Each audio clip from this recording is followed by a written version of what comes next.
Good morning सभी 10वीं वर्ग के छात्रों को नमस्कार, सत श्री अकाल। आज हम लोग सेक्टर जो पढ़ रहे थे, क्षेत्रक पढ़ रहे थे, उसके लेसन के दूसरे पार्ट का अध्ययन करेंगे। दूसरे पार्ट में हम लोग यह अध्ययन करेंगे कि कैसे हम लोग सभी सेक्टर के आय को समझते हैं।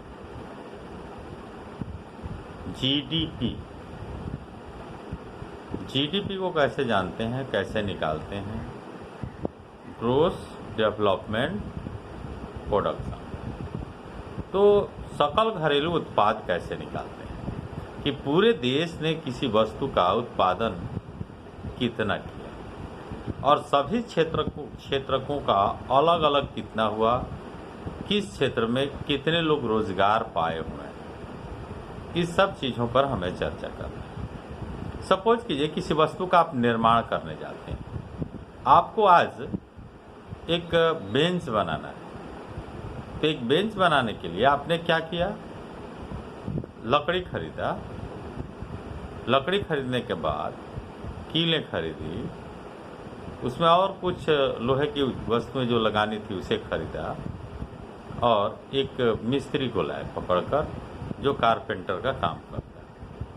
पहले आप कहाँ गए, प्रथम क्षेत्रक में गए और आपने प्रथम क्षेत्रक से द्वितीय क्षेत्रक तक आए हुए लकड़ी के पटरे को खरीद लिया, पौवे को खरीद लिया और घर ले आए। घर लाने पर आपने जिस चीज़ की योजना बनाई थी बनाने की, उस योजना को कंप्लीट करने के लिए आपने एक मिस्त्री को बुलाया। आपका मिस्त्री आया जो तृतीय क्षेत्रक में है।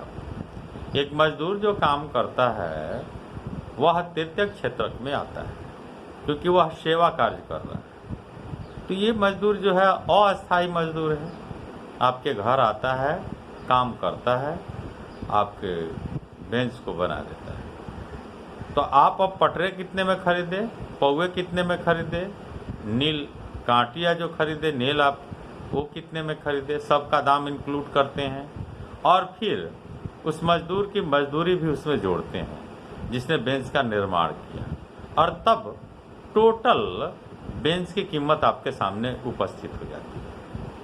एक पेन बनाने वाली कंपनी जो कलम बनाती है, तो वो इसी तरह से अपने मूल्यों का निर्धारण कर लेती है कि टोटल लागत इसमें मेरा कितना आया, और तब उस पर जो उसे लाभ लेना होता है उस लाभ को जोड़ देती है। अन्य लोगों के लाभ जो उसे डिवाइड करने होते हैं सबका को जोड़ देती है।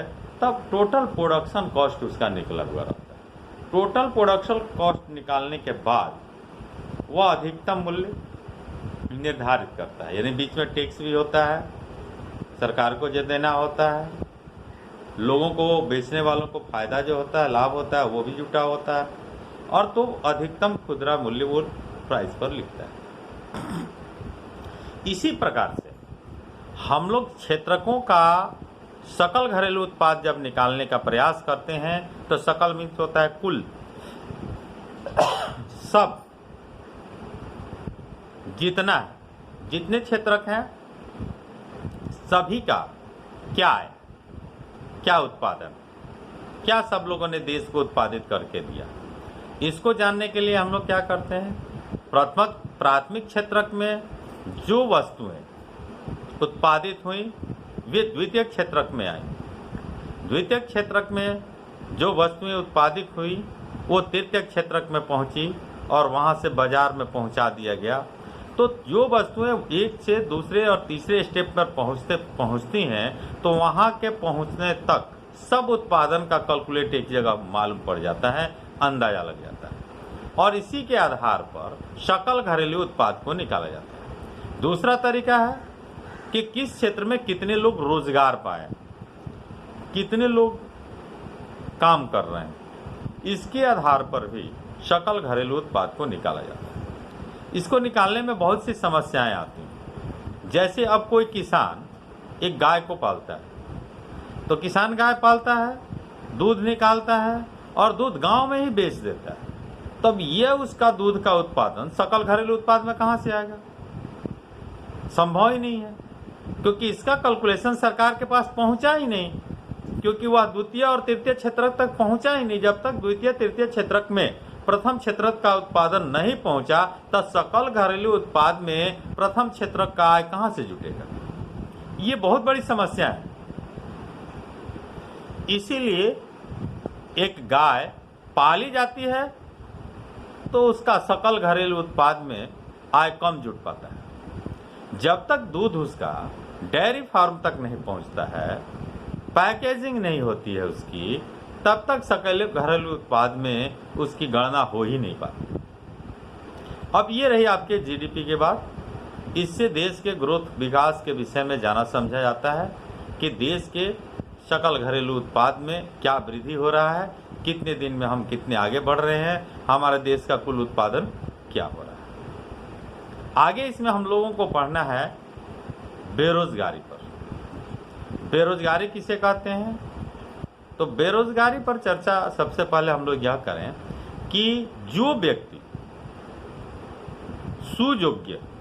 सुयोग्य कहने का तात्पर्य यह नहीं कि खूब सुंदर सा है, तो सुंदर से मतलब केवल नहीं है, सुयोग्य जिसके अंदर शिक्षा हो, कार्य करने की योग्यता हो, कार्य की दक्षता हो, स्वस्थ हो, और वह व्यक्ति अगर बेरोजगार है तो उसे बेरोजगारी कहते हैं। उस व्यक्ति के पास अगर रोजगार नहीं है तो उसे बेरोजगार कहते हैं। अगर कोई व्यक्ति बीमार है, योग्यता नहीं रखता है, कार्य की दक्षता नहीं है और वो बेरोजगार, उसे काम नहीं, तो उसे काम कहाँ से मिलेगा? क्योंकि वो तो अस्वस्थ है, उसके पास योग्यता ही नहीं है, अयोग्य है, उसके पास दक्षता नहीं है, तो कार्य उसे नहीं मिलेगा। तो वैसे बेरोजगार व्यक्ति को बेरोजगारी की श्रेणी में नहीं काउंट किया जाना चाहिए। आगे चलते हैं। बेरोजगारी में भी दो तरह की बेरोजगारी होगी। यह बेरोजगारी है तीन तरह की होगी। एक पूर्ण बेरोजगारी जो अभी मैंने बताया, या पूर्ण बेरोजगारी, कोई रोजगार उसके पास नहीं। दूसरी बेरोजगारी है अर्ध बेरोजगारी। इसमें आधे समय तक, यानी वर्ष के आधे समय तक काम मिलता है, काम वो आदमी करता है, परंतु आधे समय उसे काम नहीं मिलता है। यानी 6 महीने कार्य करता है और 6 महीने घर में सोता है, तो यह अर्ध बेरोजगारी हो गई। ऐसे काम करने वाले लोग अधिकतर सीजनली मौसमी कार्य करते हैं। इसे मौसमी बेरोजगारी के रूप में भी जाना जाता है। जैसे अब चीनी मिल में काम करने वाले मजदूर, चीनी मिल में काम करने वाले मजदूर क्या है? मौसमी बेरोजगार। आधे समय चीनी मिल जब चलता है तो रोजगार में रहते हैं, खूब कालर झाड़ के फैक्ट्री आएंगे जाएंगे, नौकरी करते हैं, और जैसे ही मिल बंद होता है अब वो केवल घर में घूमते हैं, बैठे रहते हैं, सोए रहते हैं, अब दूसरे काम की तलाश में घूमते रहते हैं। तो ऐसे लोग अर्ध बेरोजगार हैं। अब तीसरी बेरोजगारी है प्रच्छन्न बेरोजगारी। अब प्रच्छन्न बेरोजगारी को छुपी हुई बेरोजगारी भी कहते हैं। अक्सर छुपी हुई बेरोजगारी या प्रच्छन्न बेरोजगारी पूछता है क्वेश्चन में, तो वहां आप गड़बड़ ना हो। प्रच्छन्न बेरोजगारी या छुपी हुई बेरोजगारी, मौसमी बेरोजगारी या अर्ध बेरोजगारी, ठीक है। अगर ऐसे पूछे कोई में से तो आप उसका ध्यान रखेंगे। आगे आप प्रच्छन्न बेरोजगारी क्या है? कृषि के कार्य सीजन में होते हैं और घर में अगर 5 व्यक्ति हैं, उनके घर में 5 बीघे जमीन है, तो घर के सभी लोग काम करते हैं, जो पढ़े लिखे हैं वो भी, जो अनपढ़ हैं वो भी। जो लोगों को कोई काम अब घर मिला नहीं कहीं तो खेत में काम कर रहे हैं, तो सभी लोगों को क्या दिखाई देता है कि काम करते हैं। अब कोई पूछता है आप क्या कर रहे थे, क्या काम कर रहे हैं, तो खेती में काम कर रहे हैं। तो खेती में जब काम करें तो बेरोजगार नहीं है, चाहे आप किस योग्य हो या न हो खेती के कार्य के योग्य, परंतु खेती में कार्य कर रहे हैं तो आप बेरोजगार नहीं। तो वैसे लोग बेरोजगार तो होते हैं परंतु काम में लगे दिखाई देते हैं। जैसे आपके घर में आपके भाई बहुत बड़े दुकान चलाते हैं, बहुत बड़ा दुकान उनका चलता है, आप रोज दुकान पर जाते हैं, 5 घंटा 3 घंटा 4 घंटा उनके दुकान पर समय देते हैं, दुकान पर समय देते हैं। लोग ये समझते हैं कि आप काम करते हैं, परंतु आप बेरोजगार। क्यों बेरोजगार है भाई? तो भाई की दुकान है, आप जाते हैं और काम करते हैं, आपको कोई तनख्वाह नहीं मिलता, आप वहां नौकरी नहीं कर रहे हैं, आपको रोजगार नहीं मिला, वो तो काम आपका भाई करता है और उसमें जाकर आप ड्यूटी देते हैं, तो आप तो बेरोजगार हैं। तो वैसी स्थिति में ऐसे बेरोजगारी को प्रच्छन्न बेरोजगारी कहते हैं, छुपी हुई बेरोजगारी कहते हैं, जिसमें आप कार्य तो करते हैं, काम तो हो रहा है, उत्पादन तो आप कर रहे हैं, परंतु आप बेरोजगार हैं क्योंकि आपके उत्पादन से आपको कुछ मिलता नहीं। ये छुपी हुई बेरोजगारी। तो इस तरह से बेरोजगारी पर चर्चा। अब है कि बेरोजगारी का कारण क्या है, बेरोजगारी को दूर कैसे करेंगे, इन सब चीज़ों पर हम लोग चर्चा करेंगे अगले वीडियो में। इन सब पर चर्चा करने के बाद लेसन समाप्ति की तरफ जाएंगे।